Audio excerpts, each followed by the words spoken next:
Florida bans climate change. I'm Kat Jovi and I have all the shocking details for you right here on I.O. More specifically, the state of Florida is banning the use of words like climate change. I guess they're afraid of how that's going to affect the public, make them all nervous and worried about things going on in our world. Apparently, the governor of Florida, Rick Scott, is leading this campaign to make sure that environmental agencies aren't using words like this. I have to say that this is especially worrisome due to the fact that Florida is really susceptible to surging storms and has a coast all along there where rising sea level will be a pretty big problem. A marine science professor, David Hastings, voiced his concerns. He said, "This is embarrassing, but worse than that, it's very worrying. To have this authoritarian word control is very Orwellian, a page right out of 1984. For those of you which haven't heard of the book or haven't read of it, it is a book by George Orwell in which they're in a dystopian society where the government has total control over the people, even over the public lives and what they're allowed to say, talk about, and even think.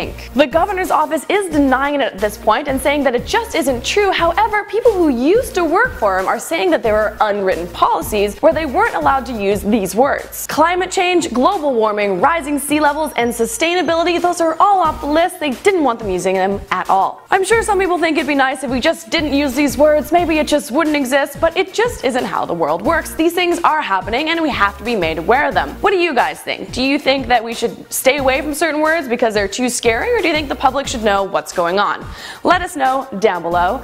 I'm Kat Jovi, this is I.O., and thanks so much for dropping by.